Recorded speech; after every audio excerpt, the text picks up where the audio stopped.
उत्तर भारत की बृहत पाषाणिक समाधियाँ। इस क्षेत्र का दूसरा पुरा स्थल कोटिया चकिया तहसील में ही वेलन नदी के किनारे स्थित है।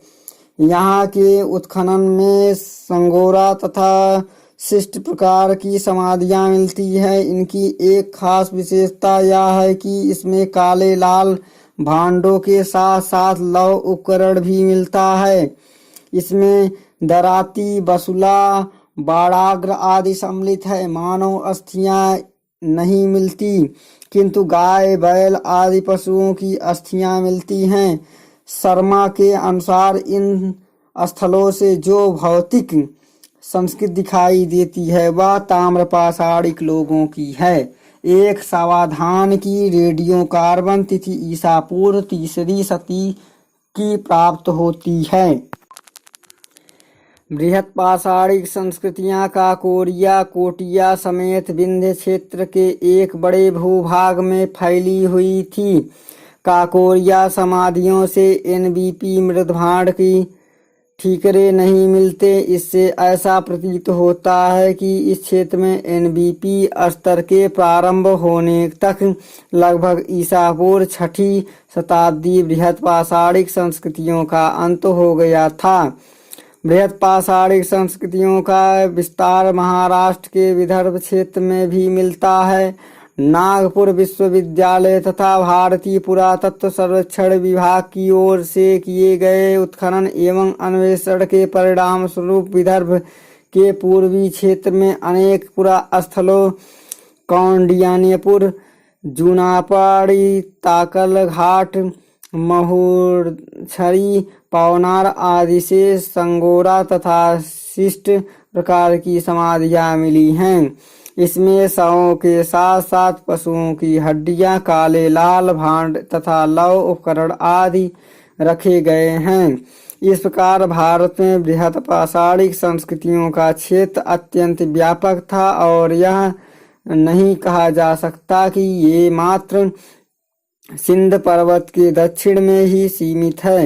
इन रचनाओं के उद्देश्य अथवा उपयोग के विषय में निश्चित रूप से कुछ भी कहा सकता कठिन है।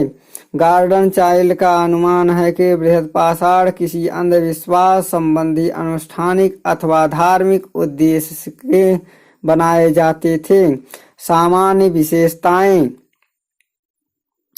बृहत पाषाणिक संस्कृतियों की कुछ सामान्य विशेषताएं दिखाई देती हैं, जैसे कि इस प्रकार है।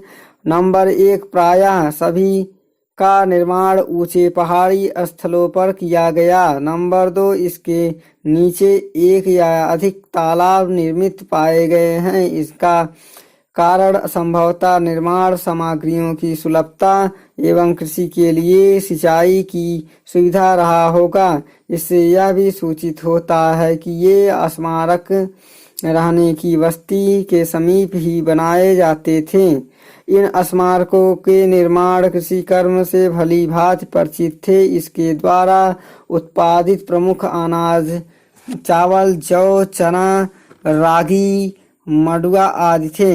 गाय, बैल, भेड़, बकरी, घोड़े आदि इनके पालतू पशु थे। वे लोग के उपकरणों का उपयोग करते थे। समाधियों की खुदाई में विविध प्रकार के लौह उपकरण जैसे तलवार, कटार, त्रिशूल, चपटी, कुल्हाड़ियाँ, फावड़े, छेनी, बसुली, हंसिया, चाकू, भाला आदि पाए गए हैं। ये कृषि तथा शुद्ध युद्ध दोनों में संबंधित हैं।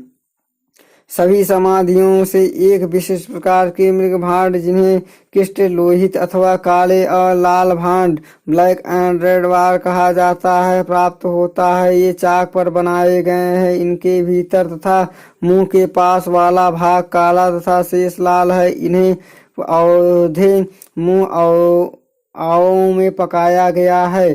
घड़े, मटके, कटोरे, थाली आदि प्रमुख बर्तन है। मिट्टी के अतिरिक्त ताम्र तथा कांस्य निर्मित बर्तनों का भी प्रयोग प्रचलित था। प्रायः सभी समाधियों से अधिक आंशिक समाधिकरण के उदाहरण मिलते हैं। शवों को जंगली जानवरों के खाने के लिए छोड़ दिया जाता था। तत्पश्चात बची हुई अस्थियों को चुनकर समाधि में गाड़ने की प्रथा थी। तिथिक्रम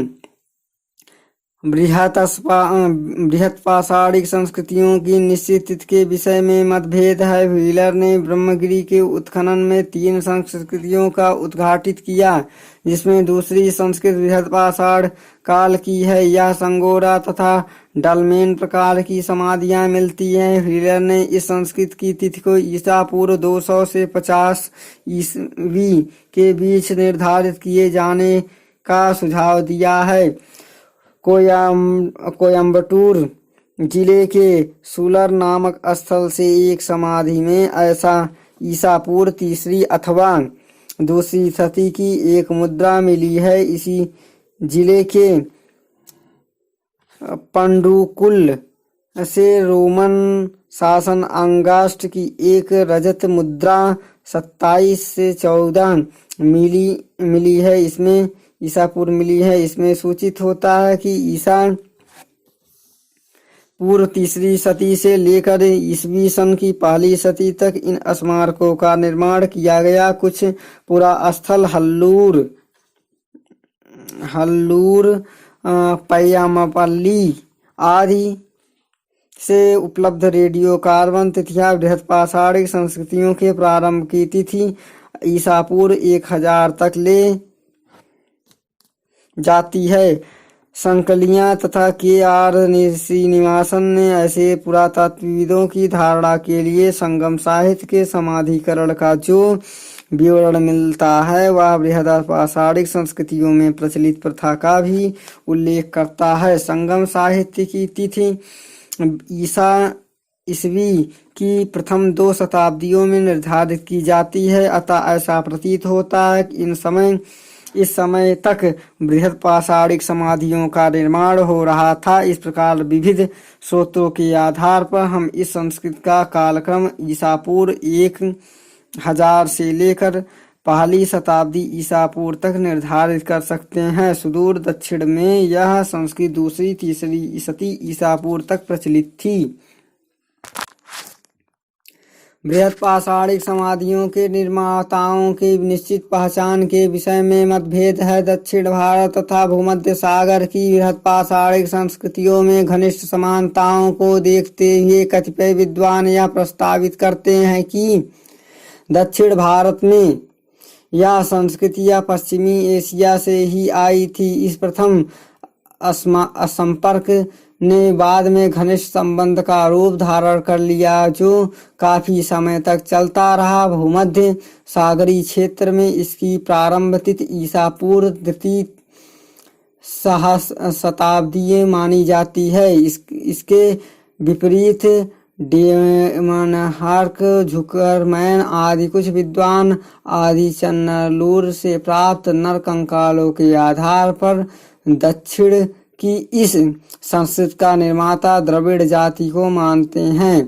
व्हीलर का विचार है कि ब्रह्मगिरि में महापाषाणिक संस्कृतियों के निर्माता बाहर से आए थे। वे द्रविड़ भाषा भाषी लोग थे।